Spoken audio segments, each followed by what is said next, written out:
하나님 창조하신 이 세상에서 어떠한 피조물도 하나님의 말씀에 한 점 어긋남 없이 순종합니다. 오직 하나님 형상으로 지음받아 넘치는 은혜를 받은 인간만이 등을 돌리거나 혹은 곁길로 가곤 합니다. 나는 하나님 말씀의 길을 옳게 걷고 있는가?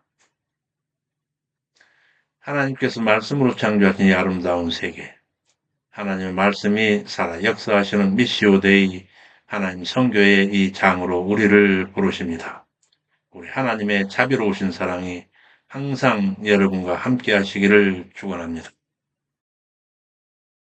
예, 카페입니다. 제2편 제사장 나라 수립 제1장 제사장 나라 백성 그 중에 제1절 아브라함의 생애 여기서 오늘은 제11강으로 세 번째 자료 96번입니다. 제 교재 구약 상권 85에서 92쪽 우리 성경 본문으로는 17장 23절에서 19장 38절 내용이 되겠습니다. 애굽에서 베델로 귀환 후 아브라함이 헤브론, 그랄, 브엘세바를 거치는 본격적인 가나안 우거 생활에 들어갔습니다. 이 시간은 지난 시간부터 시작했던 헤브론에서의 아브라함 삶의 여정이 계속됩니다. 시작합니다. 아브라함 가속의 첫 할례 창세기 17장 23절에서 27절입니다. 지난 시간에 아브라함은 자기에 속한 모든 산에는 언약 백성으로서 육체에 새기는 할례를 시행하라 하신 명령을 받았습니다. 이에 아브라함 일가의 모든 산에는 종된 모든 자까지 언약 백성으로 구별되는 육체적 표징의 할례를 행하였고 이때에 아브라함은 99세, 이스마엘은 13세였습니다.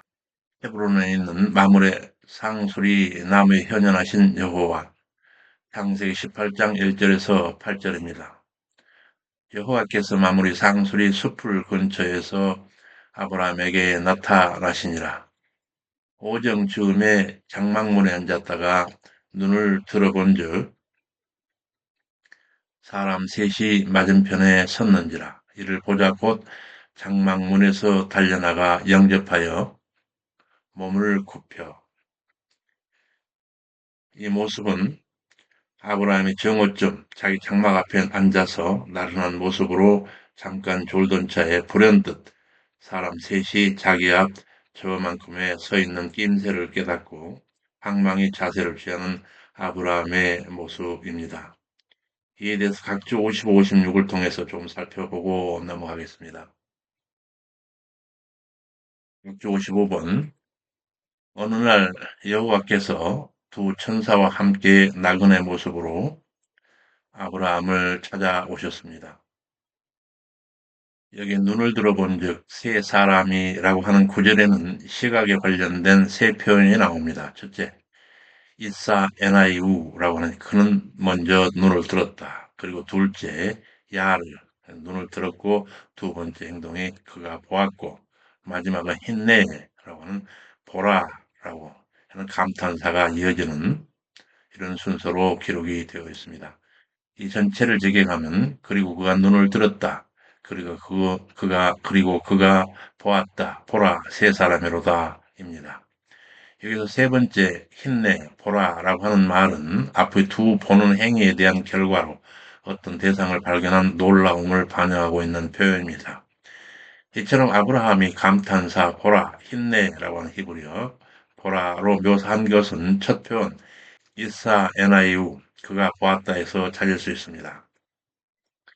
즉 보통 이사 에나이우는 시선을 주목하기 위해 자세를 낮추는 모습을 묘사하지만 본문은 문자 그대로 고개를 숙이고 있다가 눈을 들어 보게 된 경우를 묘사하고 있습니다.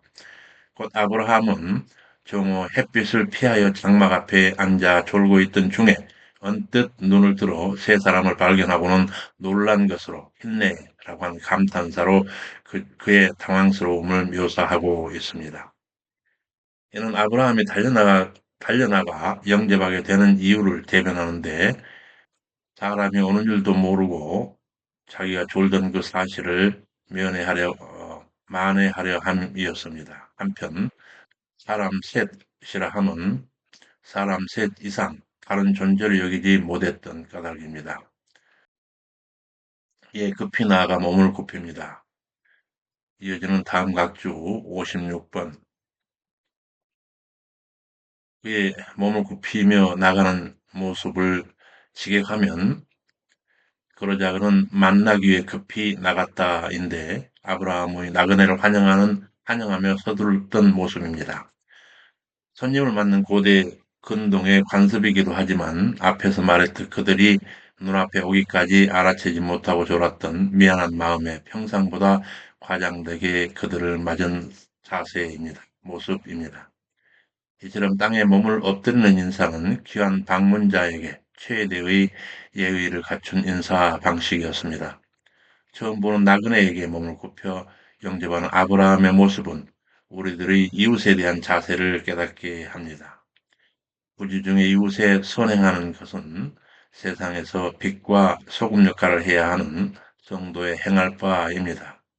이르시되 내가 줄일 때에 너희가 먹을 것을 주었고 목마를 때에 마시게 하였고 나그네 되었을 때 영접하였고 너희가 여기 네 형제 중에 지극히 작은 자 하나에게 행한 것이 곧 그것이 내게 한 것이니라. 라고 마태복음 25장 35절에서 40절에 우리 주 예수 그리스도께서 이르셨습니다. 청막문에서 달려나가 영접하며 몸을 땅에 굽혀 가로되 내 주여 내가 주께 은혜를 입었사오면 원컨대 종을 떠나가지 마옵시고 물을 조금 가져오게 하사 발을 씻으시고 나무 아래서 씻소서. 떡을 조금 가져오리니 당신들의 마음을 쾌활케 하신 후에 지나가소서. 당신들이 종에게 오셨음이니이다. 그들이 가로되 네 말대로 그리하리라. 여기서 주요 장면은 자기 장막 앞을 지나가는 나그네에 대한 아브라함의 지극히 겸손한 언행입니다. 이에 대해 각주 57에서 58번에서 옥스포드는 성경대전의 설교를 듣겠습니다. 각주 57번입니다. 학자들은 아브라함이 세 나그네 중 한 사람이 하나님이심을 즉각 깨달았기 때문이라고 보기도 합니다. 또 다른 한편, 아도나이라고 하는 나의 주라고 하는 말인데 의 기본어근 아돈은 아내가 남편에 대해 종이 상전에 대해서 또는 상대방을 극히 높여 부를 때 사용하는 것으로 아브라함이 부지 중에 천사들을 대접하였다고 성경이 증거하고 있는 점 등을 들어 아브라함이 그들 중 한 명이 하나님이심을 깨닫지 못하고 단지 지극히 높여 부른 것이라고 보기도 합니다. 이는 그가 처음으로 그들을 발견했을 때 세 사람이라고 말한 것에서 확인됩니다. 아브라함은 본문 이후 계속적인 대화를 통해 이들 중 한 명이 하나님이심을 깨닫게 된 것은 분명해 보입니다. 계속해서 다음 각주 58번으로 이어갑니다. 각주 58번. 당시 아브라함은 이미 거부였으며 한 가문을 대표하는 족장이었습니다.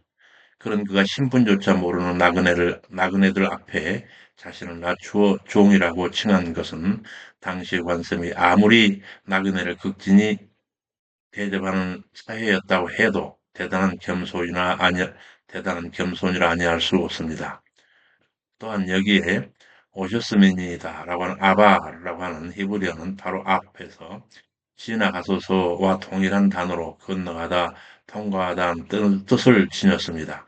이는 아브라함에게는 이 세 나그네가 자신이 거주하는 장막에 별다른 관심을 보이지 않고 통과하여 건너가려는 것으로 보여졌기 때문에 그렇습니다. 그럼에도 아브라함은 적극적으로 그들에게 선을 베풀었습니다. 우리 믿는 성도들도 아브라함과 같이 적극적인 자세로 이웃의 필요를 돌아보며 손님 대접하기에 힘써야 할 것입니다. 다시 본문으로 돌아갑니다. 신들이 종에게 오셨음이니이다. 그들이 가로되 네 말대로 그리하리라. 이삭, 이삭의 출생이 여기서 다시 고지됩니다. 이때 사라의 반응 역시 웃음으로 이어지는데 창세기 18장 9절에서 15절. 네 안에 사라가 어디에 있느냐? 대답하되 장막에 있나이다. 그가 가라사대 기한이 이를 때에 내가 정녕 너에게로 돌아오리니 네 안에 사라에게 아들이 있으리라. 사라가 그 뒤 장막문에서 들었더라. 사라가 속으로 웃고 이르되 내가 노쇠하였고 내 주인도 늙었으니 내가 어찌 낙이 있으리요. 이삭의 이름과 사라의 탄식에 대해서 조금 살피겠습니다. 많은 분들이 이삭이라고 하는 이름이 사라의 웃음 때문이었다라고 생각하지만 사실은 아브라함 웃음, 아브라함이 똑같은 이름 말씀을 하나님으로 처음 들어 17장 17절에 들었는데 그때 이미 웃었기 때문에 그렇습니다. 이에 대한 해설 각주 59번과 아들을 낳게 되려는 말씀을 듣고 오히려 사라가 탄식하였던 그 속내를 60번, 곧 59번에서 60번 하면 60번 각주를 계속해서 살펴 넘어가겠습니다.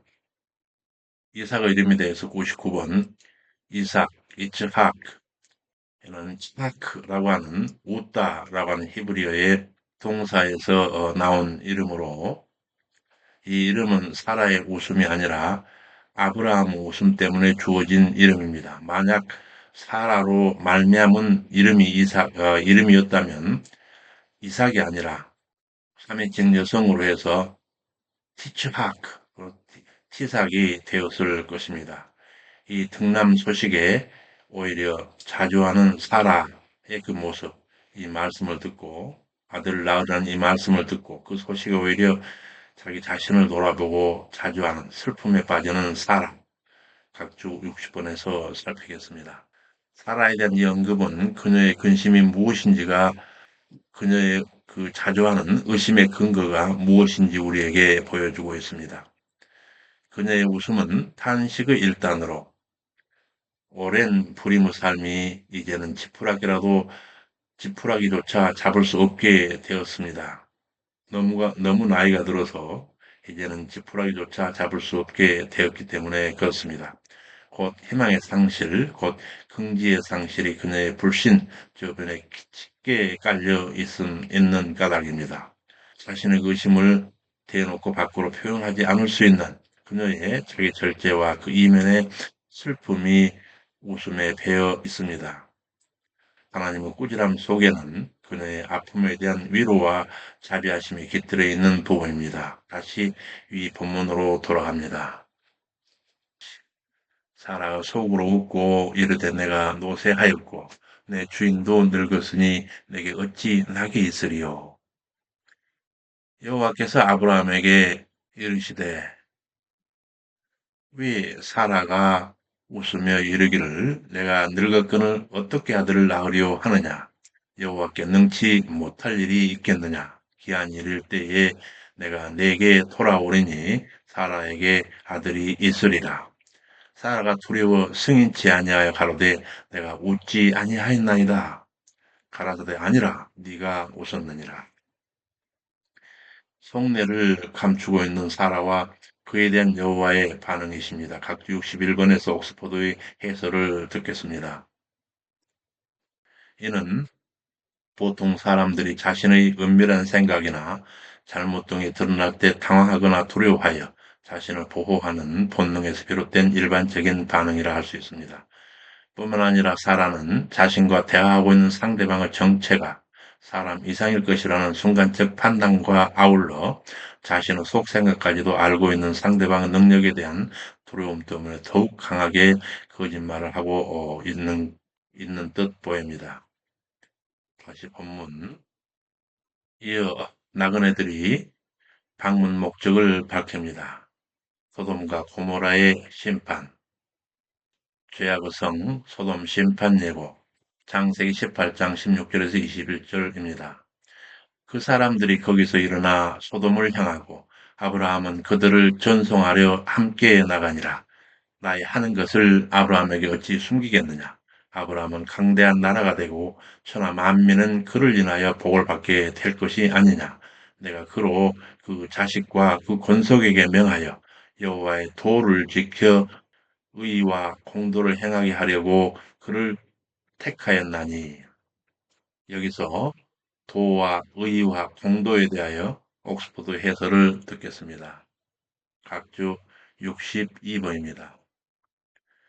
먼저 도, 데레크 하는 이 히브리어 도는 따라크라고 하는 밟다라고 하는 동사, 히브리 동사에서 유래하여 계속 밟아서 된 도로, 길 등을 뜻했습니다. 이것이 태도, 행위로 발전하고 상징적으로는 인격적 존재가 추구하는 행동 또는 도리를 뜻하게 되었습니다. 한편 본문에서 여호와의 도라고 하는 것은 사람이 반드시 행해야 할 하나님 명령으로 구약 시대에는 법률과 계명, 율례와 증거로 신약 시대에는 진리로 표현되고 있습니다. 그리고 또 다음으로 의 하는 것, 체덱 하는 것, 체데카 이는 옳다, 의롭다라고 하는 자다크라는 동사에 유래한 공의, 정의, 의로움 이런 것들을 뜻하는데 이는 윤리적 측면에서는 인간 상호 간의 행위와 관련하여 이기심을 버리고 공동의 평화와 번영을 위해 노력할 때 실현됩니다. 법률적 측면에서는 이 의라고 하는 것은 빈부의 귀천을 막론하고 모든 자에게 동등하게 적용될 때 이 의는 실현됩니다. 또한 이 의는 언약적 측면에서 백성들이 하나님과 맺은 언약을 신실하게 지킬 때 이루어지게 됩니다.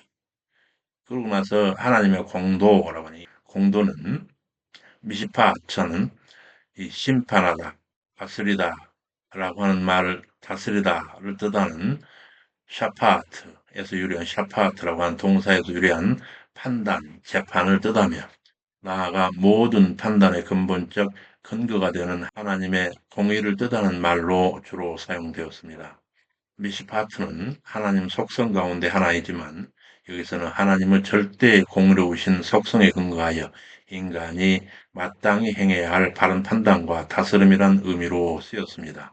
따라서 의와 공도는 인간이 하나님 앞에서 반드시 행해야 할 하나님의 명령으로서 하나님의 피조물이며 하나님 자녀된 인간이 반드시 지켜야 할 의무인 것입니다. 여호와의 도를 지켜 의와 공도를 행하게 하려고 그를 택하였나니 이는 나 여호와가 아브라함에게 대하여 말한 일을 이루려 함이니라. 소돔과 고모라에 대한 울부짖음이 크고 그 죄악이 심히 중하니 내가 이제 내려가서 그 모든 행한 것이 과연 내게 들린 부르짖음과 같은지 그렇지 않은지 내가 보고 알려 하노라. 소돔 심판이 경각에 달렸음을 알고 소돔을 위한 아브라함의 간구가 이어지는데 창세기 18장 22절에서 33절입니다. 주께서 의인을 악인과 함께 멸하시라다니까 그 성 중에 의인 50이 있을지라도 주께서 그곳을 멸하시고 그50 의인을 위하여 용서치 아니하시리이까 내가 만일 의인 50을 찾으면 그들을 위하여 온 지경을 용서하리라. 내가 거기서 45인을 찾으면 멸하지 아니하리라. 또 40인을 인하여 멸하지 아니하리라. 내가 거기서 30인을 찾으면 멸하지 아니하리라. 또 내가 20인을 인하여 멸하지 아니하리라. 거기서 10인을 찾으면 어찌하시려나이까. 가라사대 내가 10인을 인하여도 멸하지 아니하리라. 여호와께서 아브라함과 말씀을 마치시고 즉시 가시니 아브라함도 자기 곳으로 돌아갔더라. 여기서 아브라함은 계속되는 중보와 그에 대한 여호와의 응답을 살피려고 합니다. 각주 63번입니다. 월드 바이블 커멘터리 WBC 주석서에서 고든 웬 함이 정리하였는데 여기서 아브라함은 소돔성을 위해 6번 중보하고 있습니다. 매번 그 청을 여호와께서 받아들이시는 그런 장면인데 그가 몇 명의 의인이 있다면이라고 구할 때마다 하나님은 매번 그의 간청에 그대로 응하십니다. 아브라함은 강구를 시작할 때 신에 찬 호소로 시작해서 마침내는 내 주여 노하지 마옵소서라고 하는 의기소침한 어조로 끝을 맺습니다. 반면 모든 경우에 여호와는 그의 간청을 받아들이시지만 응답의 어조는 눈에 띄게 냉정해지십니다. 여호와는 긍정적 표현인 내가 만일 찾으면으로 시작하셔서 그리고 이에 대해 부정적인 표현인 무엇을 위하여 멸하지 아니하리라 라는 말씀으로 끝납니다. 따라서 아브라함이 마침내 중보를 중단하는 것은 놀랍지 않으며 하나님 응답의 의존은 더 이상 물러설 수 없다는 뉘앙스가 실려 있습니다. 정중함 가운데 자신이 없어 하고 있는 아브라함의 모습이 감히라고 하는 말과 주여라고 하는 엄격한 격식을 차린 언어와 5명씩 감소하며 숫자를 줄여나가면서 중보하고 있는 것을 통해 표현되고 있는 것이 눈길을 끄는 대목입니다. 여기서 본문으로 돌아갑니다. 그러나 내가 10인을 인하여도 멸하지 아니하리라. 여호와께서 아브라함과 말씀을 마치시고 즉시가시니 아브라함도 자기 곳으로 돌아갔더라. 이제 드러나는 소돔 진상이 전개됩니다. 소돔의 죄상이 드러나 최후를 맞는데 그 심판으로부터 구원되는 순간에도 소아를 택하는 롯의 영성, 그리고 세상 미련에 젖어 결과적으로는 소돔 심판에 참여하고 마는 그의 처의 최후에 대한 기록이 전개됩니다.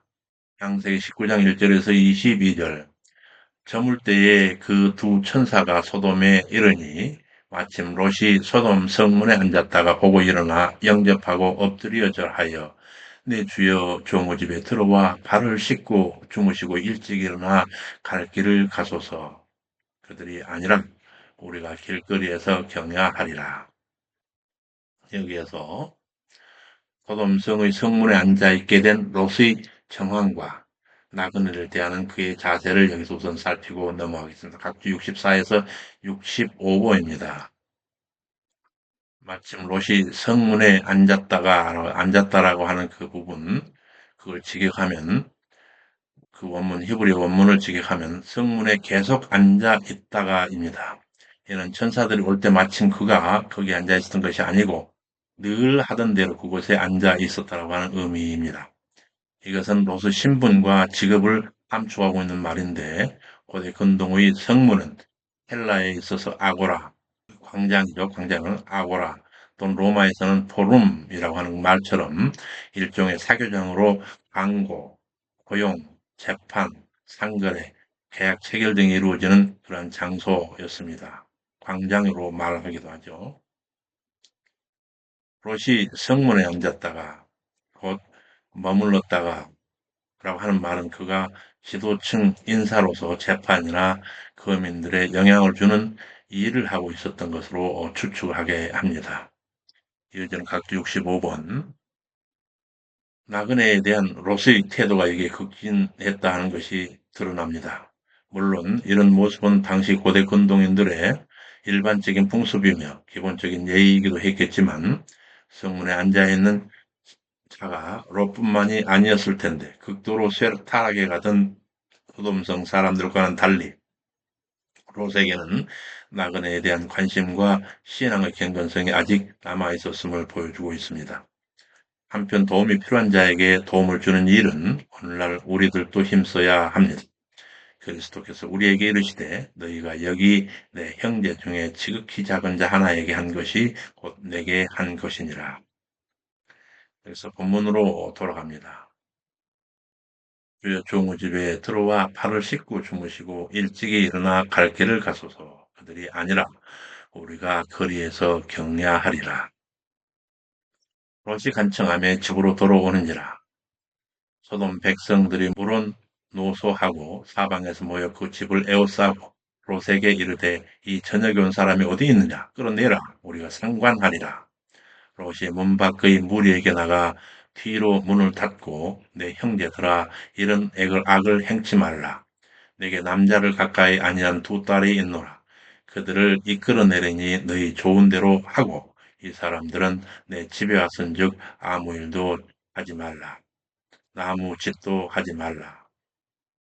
당시 소돔성의 성적 타락상과 인간에 의한 위기 대처에 본질이 어떻게 나타나는지 살펴보겠는데, 특히 육체적 죄악의 대표적인 성적 타락이 바로 하나님의 신부인 성도가 사단의 말을 따르는 영적 간음이기 때문에 그렇습니다. 먼저 66번입니다. 여기서 그 나그네를 내어놓으라 상관하겠다라고 하는 그 상관하다라고 하는 야다라고 하는 말은 알다라고 하는 히브리어인데, 이는 감각기관을 통해 아는 것 외에도 마음이나 경험을 통해 깨닫는 것까지를 포함하는 아주 깊은 속내까지 전 인격적인 암 그 자체를 말합니다. 또 이는 성관계에 대한 완곡한 표현으로 성경에 자주 사용되는 표현입니다. 그러나 여기서는 더 나아가 동성애를 가리키고 있습니다. 소돔 사람들은 음탕하고 가증스러운 남색을 요구하고 있는 것입니다. 이런 범죄는 하나님 제정하신 창조 질서와 성윤리를 위배하는 아주 가증스러운 행위입니다. 이어서 각주 67번에서 롯의 인간적인 방책의 그 모순됨을 살펴보겠습니다. 67번입니다. 이는 고대 근동 사회가 강력한 부권 중심 사회였음을 보여주는 단면으로, 비록 롯의 두 딸들에게 약혼한 사이들이 있었지만 결혼식을 치르기 전이라 딸에 대한 전권은 아직 아비에게 있던 터였습니다. 롯이 천사들을 보호하려 했던 것은 영적으로 깨닫기 때문이라기보다는 순전히 문화적인 사고에서 자연적인 반응으로 나온 행동임을 알 수가 있습니다. 여기서 우리는 인간 문화의 한계를 보게 됩니다. 즉, 손님을 방어하는 데는 긍정적인 모습으로 보일지라도 딸을 내어주는 그 부정적인 면을 함께 지니고 있습니다. 만일 우리가 하나님 나라의 기준을 가지고 살지 않는다면 우리는 언제나 한계를 지닌 인간 문화 속에서 온전한 선택을 하지 못하고 항상 부정을 포함하는 문화를 긍정하며 옹호하는 어리석은 지혜만을 가지게 될 뿐입니다. 본문으로 다시 돌아갑니다. 이 사람들이 내 집에 왔은즉 아무 일도 하지 말라. 그들이 가로되 너는 물러나라. 이놈이 우거하면서 우리 법관이 되려 하는도다.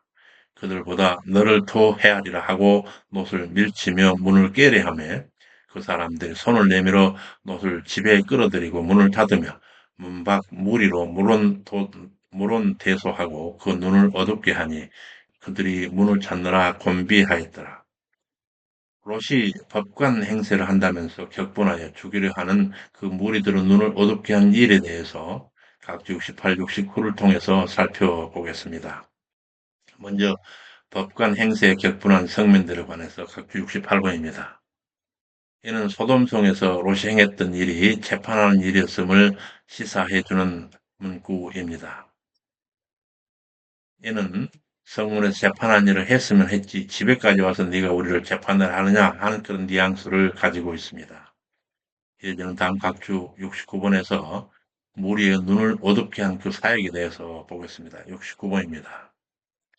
하나님께서 엘리사를 통해 역사하심으로써 아람 군대가 멀쩡한 두 눈을 가지고도 엉뚱한 곳을 찾아 헤맸듯이 수돔 백성들도 천사들에 의해 같은 일을 당하고 있는 것입니다.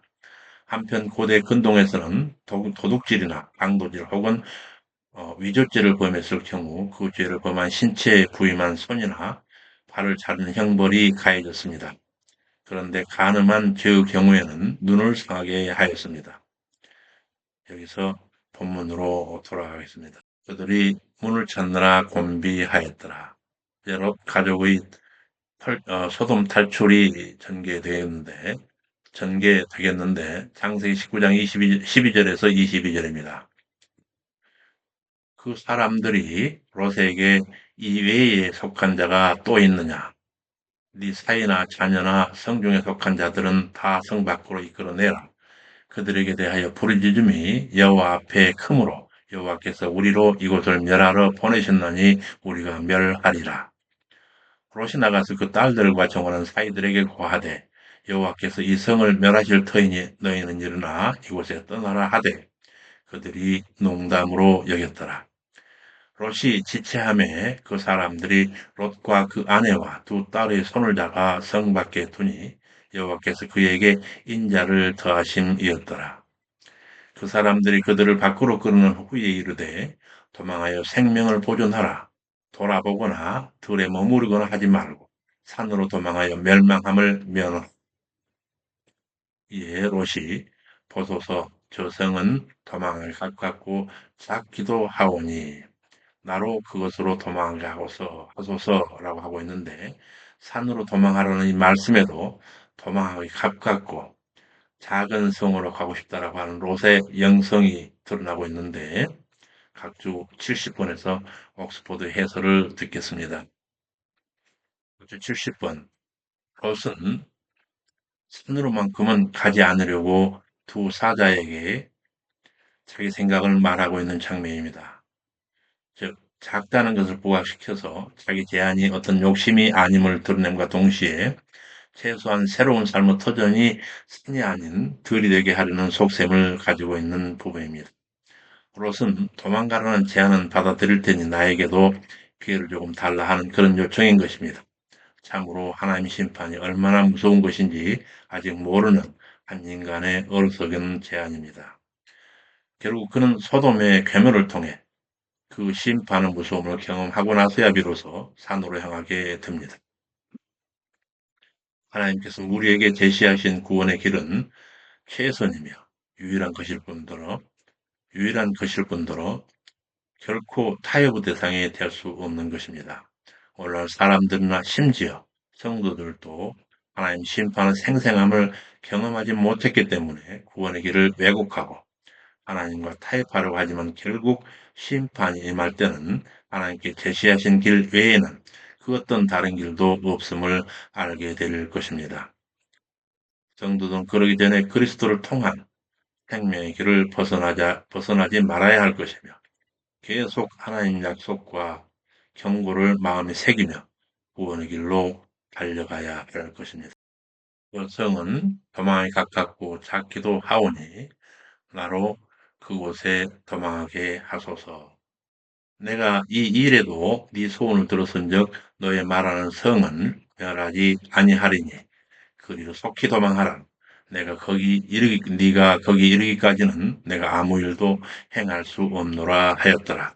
그러므로 그 성 이름을 소알이란 뜻이 초알에서 하찮다, 경멸할 만하다라는 뜻을 가지고 있는데 그렇게 해서 소알이라 불렀더라.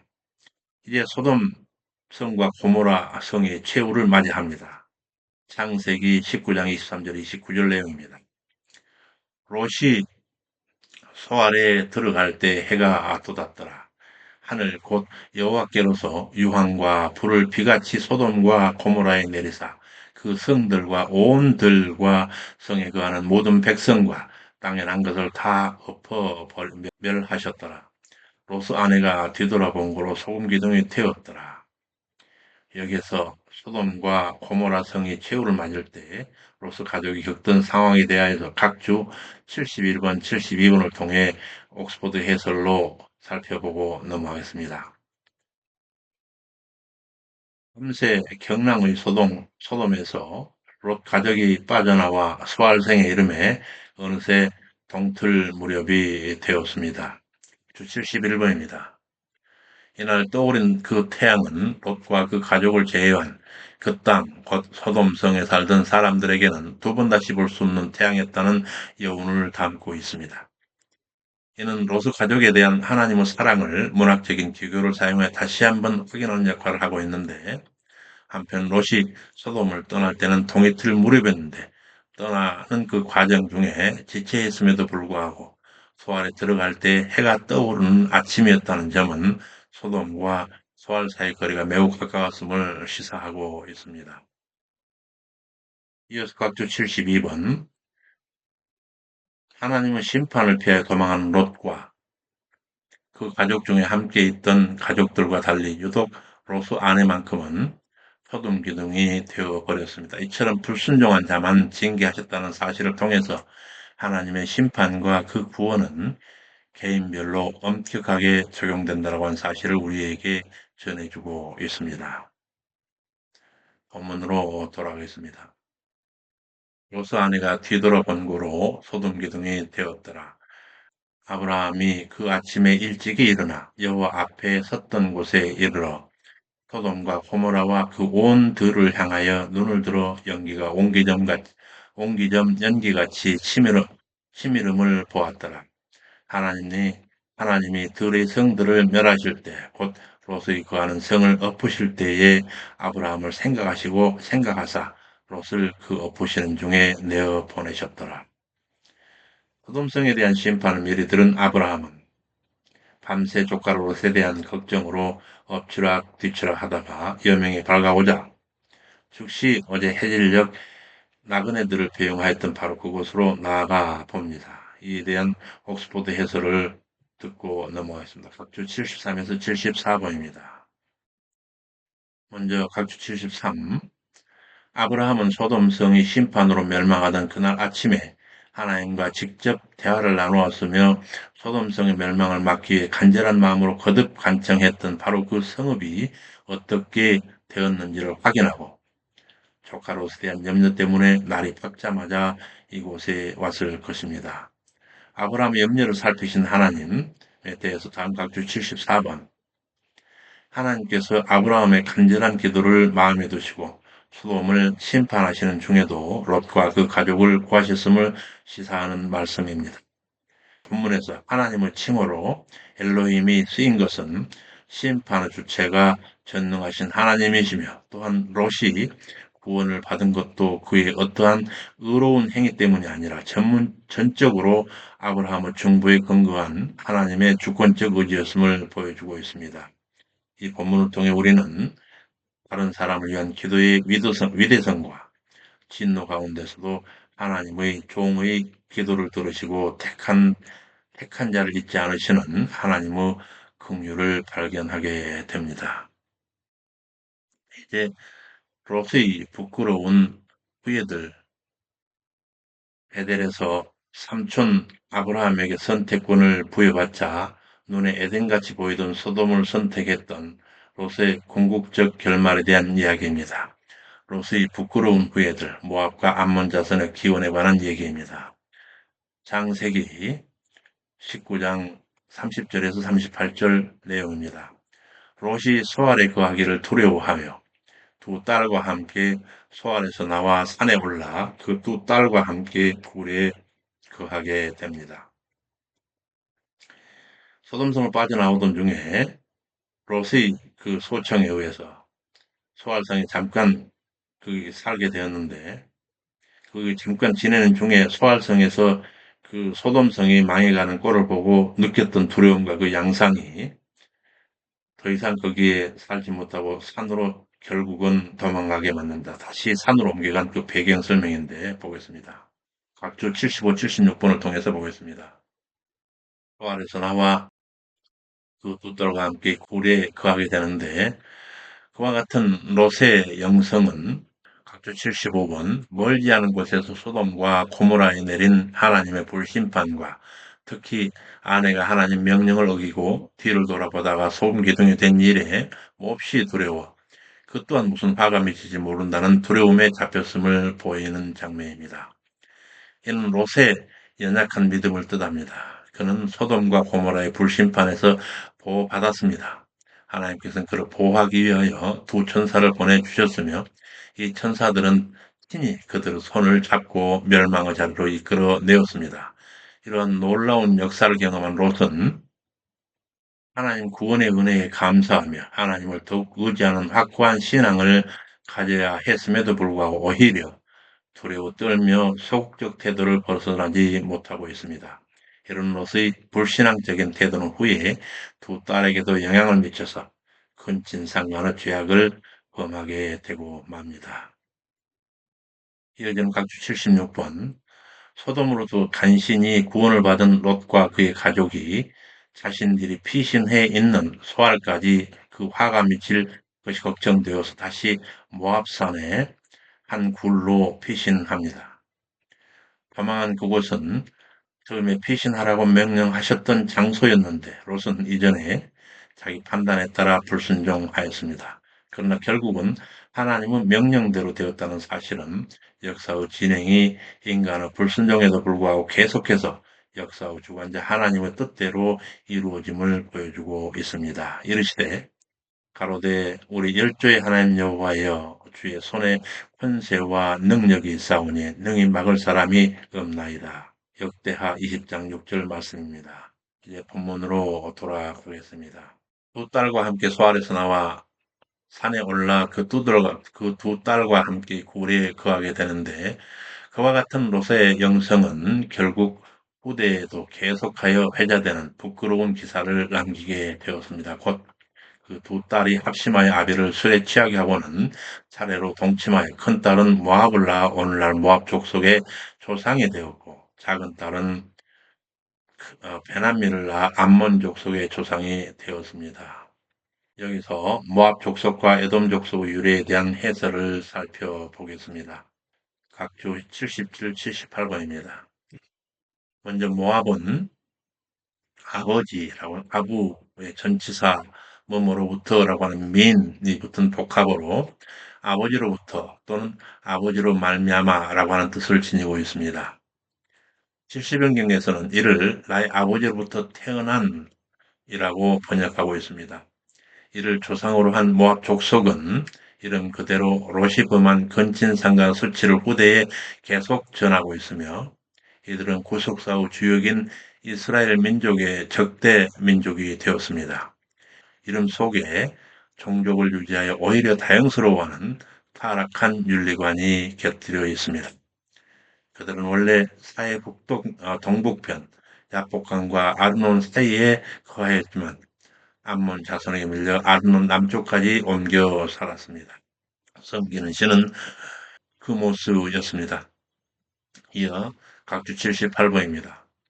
베남미, 내 백성의 자손이라고 하는 그런 뜻인데 롯의 작은 딸이 낳은 자로 후에 암몬 족속의 조상이 되었습니다. 그 영토는 요단강 동편 야복과 아르논 두 강 사이에 있었습니다. 원주민 삼숨을 몰아내고 성장해 현재 요르단 수도 암만으로 알려진 라빠에 도읍했습니다. 그들이 섬기던 주신은 몰렉으로 밀곰이라고도 했습니다. 역사상 암몬은 이스라엘을 계속 적대했으며 선지자들이 하나님의 저주를 선포했습니다.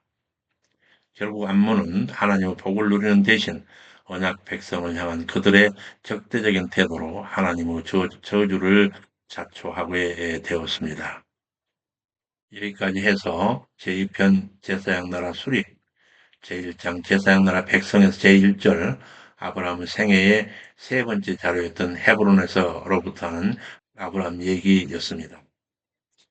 이제 다음 시간에도 헤브론에서의 할례 이야기로 이어질 것입니다. 수고 많으셨습니다. 주님의 자비로우신 은혜가 항상 여러분과 함께 하시기를 축원합니다. 감사합니다. 샬롬.